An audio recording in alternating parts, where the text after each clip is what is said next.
Concluímos nesta tarde uma AGE que foi convocada pelo presidente, pastor José Wellington Costa Júnior. Em seguida foram tratados outros assuntos da pauta da 47ª AGO. Dentre os assuntos abordados, teve oportunidade o doutor Tiago Vieira, que é mestre em Direito Religioso, que vem atendendo aí mais de 4.000 igrejas. Eu acredito que diariamente, né? Porque são tantos fatores que envolvem o direito religioso, e ele está conosco aqui nos estúdios para falar um pouquinho desse projeto que ele vem desenvolvendo, desta área que ele decidiu atuar para ajudar os pastores, ajudar as igrejas aí dentro daquilo que é um direito já constituído. Doutor Tiago, uma alegria tê-lo aqui mais uma vez, já esteve na nossa rádio, agora nesse estúdio especial da 47ª AGO. Bem-vindo. Muito obrigado, a alegria é minha, também a honra de estar aqui nesta AGO. A AGO que é sempre a Assembleia Geral Ordinária de qualquer denominação, é sempre muito importante. E quando nós estamos falando então da maior denominação evangélica do Brasil, já imagina a importância que tem de estarmos aqui participando dessa AGO, o que também aumenta a nossa responsabilidade e a nossa honra. É verdade. Doutor Tiago é batista, mas como disse no plenário para nós, é um missionário assembleiano lá, né? Muito bem. Isso, eu comecei a minha carreira na fé na Assembleia de Deus em Curitiba. Eu participei de escola bíblica dominical, a minha mãe congregou durante todo o tempo que nós moramos no Paraná, na Assembleia de Deus, lá em Curitiba. E quando nós voltamos para o Rio Grande do Sul, meu tio era pastor na Igreja Batista, então até por arranjos familiares a gente acabou indo para a Igreja Batista. Mas a minha formação inicial foi na Assembleia de Deus, por isso eu tenho um carinho tão especial.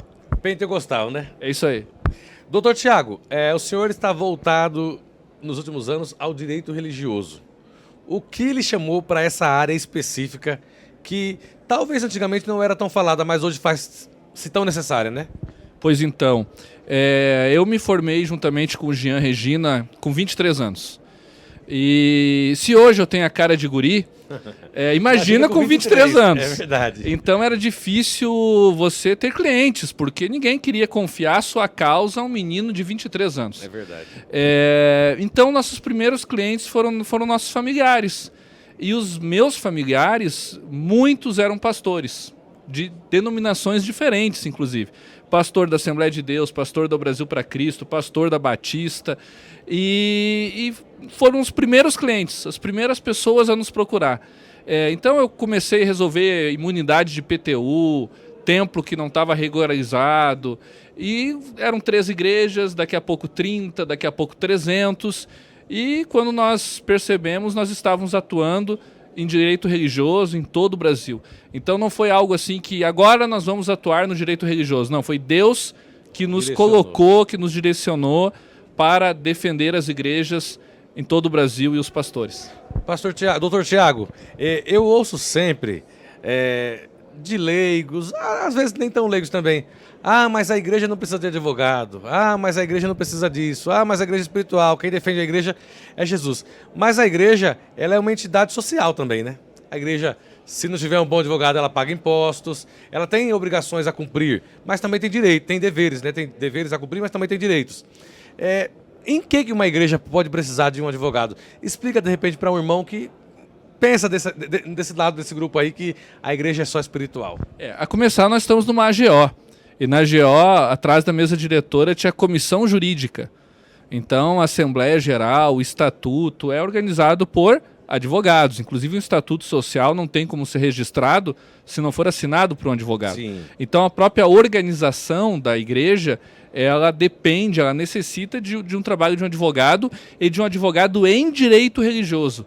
Tem isso também. Não é um advogado de qualquer de outra área, área, porque o advogado de direito religioso, ele conhece a organização religiosa, ele sabe, entende de liberdade religiosa e principalmente de direito religioso. E qual é a diferença?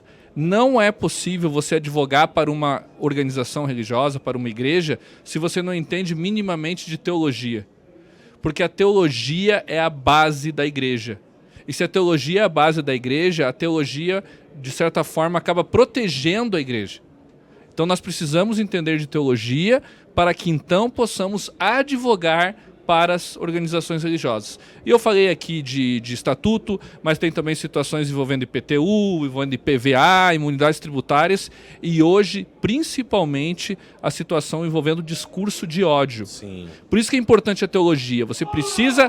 Você, pastor, precisa conhecer a teologia, o advogado que lhe defende precisa conhecer a teologia para então lhe defender, inclusive nessas situações que envolvem discurso de ódio, para mostrar que não é discurso de ódio, mas é um discurso ancorado na teologia da sua denominação. Falei poucas situações aqui, mas tem muitas outras que envolvem direito religioso. Até mesmo para construir um altar. Será que precisa ter acessibilidade de cadeirante? Então são diversas situações aí, das mais peculiares às mais triviais. Doutor Tiago, cita pra gente aí um exemplo de uma situação que precisou ser acionado o direito religioso. Pois então, um caso muito interessante foi o caso do pastor Douglas Batista, que inclusive é presidente da Comissão de Educação e Cultura, conselheiro do IBDR. O pastor escreveu um livro chamado A Igreja de Cristo e o Império do Mal. E lá no seu capítulo 8º ele trata da transrealidade. Ali ele defende que só existe dois sexos, o feminino e o masculino, que assim foram criados por Deus, conforme está lá em Gênesis. E traz também argumentos científicos, inclusive traz os argumentos daqueles que defendem que existem muitos gêneros e tal, mas ao fim ele demonstra que biblicamente só é possível termos dois sexos, masculino e feminino. Pois muito bem, foi objeto de denúncia, foi aberto um inquérito criminal em que ele foi denunciado pela suposta prática do crime de homotransfobia, porque ele teria promovido a discriminação daquelas pessoas que se enxergam como outro gênero, né? Isso por um posicionamento em um livro. Em um livro. Então ele escreveu lá no livro, olha, só existe dois gêneros, masculino e feminino. Por esse posicionamento, ele então abriu esse inquérito contra ele. E eu conheço bem esse caso porque eu atuei nesse caso. Então, atuando nesse caso, juntamente com outros colegas, nós conseguimos, pela graça de Deus e pelo trabalho jurídico do direito religioso, arquivar esse processo. Mas teve um fator aqui que foi muito importante. Foi a pessoa do acusado, então. A pessoa do pastor Douglas. Por quê? Porque o trabalho do pastor Douglas facilitou muito o nosso trabalho. Porque quando ele escreveu aquele capítulo com duas questões bem claras. Primeiro, que ele conhece teologia. Ele conhece a fé, que ele confessa, que ele defende e que ele ensina. E ele conhece os seus direitos. Doutor, eu quero ressaltar aqui que o pastor Douglas, ele é o presidente do Conselho de Educação e Cultura da CGDB, o doutor Tiago já citou isso, e é alguém totalmente capaz. Ele sabe o que ele estava escrevendo e mesmo assim foi acionado judicialmente. Foi acionado. Mas o que facilitou a nossa defesa foi porque, primeiro, ele escreveu o argumento dele com argumentos teológicos, referências bíblicas, demonstrou que o posicionamento dele estava ancorado na fé. Se está ancorado na fé, peraí, então é âmbito de liberdade religiosa. E ele não transbordou os limites. Quais são os limites? Que é da discriminação mesmo, de daqui a pouco dizer assim, não, mas então se você acredita em outro gênero, se você pensa em outro gênero, você acredita em outro gênero, você se diz de outro gênero, você é menos gente, você não tem direitos. Não, em nenhum momento ele disse isso. E o pastor que disser que um trans tem menos direito, ele tem que ser processado e condenado mesmo. Por quê? Porque o âmbito de direitos é o âmbito de Roma. É o âmbito da cidade. O pastor Douglas está falando do âmbito de Jerusalém. Está falando do âmbito do céu. E quando nós estamos pregando o evangelho e falando da nossa mensagem confessional, nós estamos falando do céu. A legislação lá é outra, né? A legislação lá é outra, o Estado não tem nada a ver com isso. Mas quando eu estou falando de direitos, peraí, aí a legislação é uma, e aí você pode sim cometer um crime de homotransfobia. Aí é o direito civil, né? Não é a legislação espiritual, né? É o direito né? civil. Então o pastor, ele ancorou seus argumentos na sua fé e navegou dentro do âmbito da liberdade religiosa. Por isso a importância de você ter formação, de você, além de conhecer a sua fé, você também conhecer aí o direito religioso, e por isso do CJO, que nós anunciamos hoje na Assembleia. Doutor Tiago, é algo que eles têm que se preocupar, os obreiros têm que se preocupar, é que não basta só pregar porque está na Bíblia, né? Você tem que saber o que está pregando, né? Tem que saber o que está pregando, e sempre, e uma outra dica que eu dou é: lembre que você está pregando porque você ama o pecador. Você está pregando porque você quer salvar ele do erro. E que mensagem de ódio é esse? Muito bem. O senhor tem aí, junto com outros parceiros da área, um curso que tem oferecido aos pastores. O senhor apresentou ele aqui no ELAD, que tivemos o ano passado, se eu não estou enganado, no ELAD da CGDB. Falou hoje novamente. Resume pra gente aí o que é esse curso, como que o pastor pode fazer, como que ele pode ter acesso a esse material. Pois é, eu falei para vocês que o pastor Douglas, nós conseguimos vencer esse processo porque o pastor Douglas fez a parte dele. No processo lá de imunidade, nós conseguimos vencer o processo também, porque o pastor, mesmo levando um não lá da prefeitura, não, mas eu tenho direito, e insistiu. Então, a igreja, ela precisa conhecer quais são os seus direitos e também seus deveres.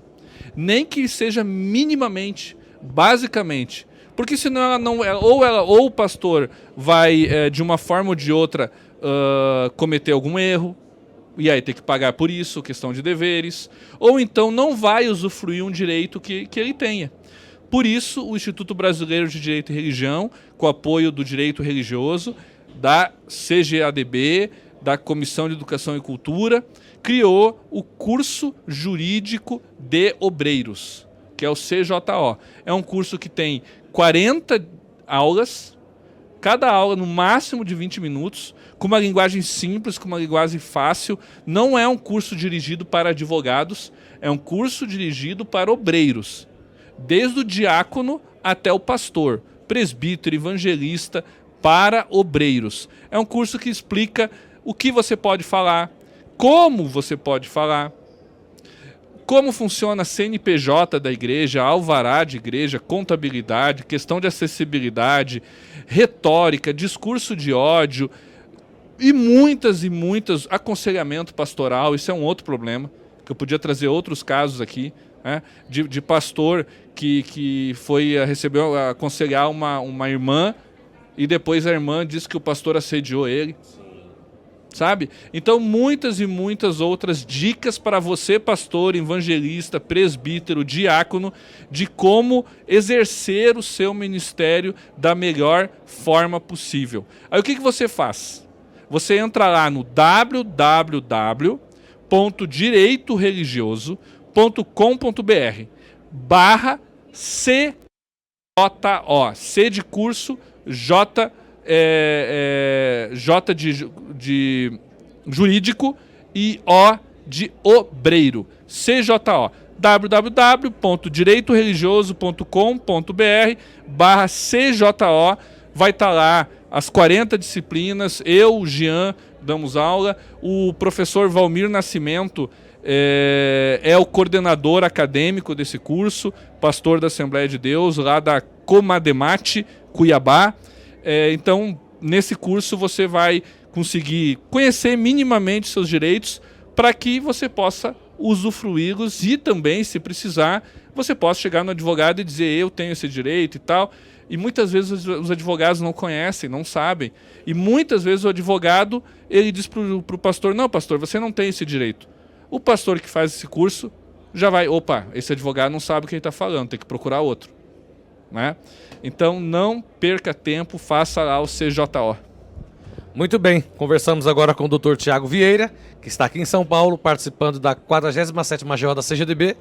E esse tema é muito importante, né, pastor? Doutor, porque eu costumo de falar sempre com pastores. Eu já estou acostumado, já estou até recebendo. Também, né? Já está até recebendo, né? Isso aí, vai recebendo. Eu acredito que a demanda deve ser muito grande. E por menor que seja a igreja, o ministério, por maior que seja, é necessário estar resguardada, né? Não, é necessário nos dias de hoje, principalmente. E como eu disse hoje ali para o plenário,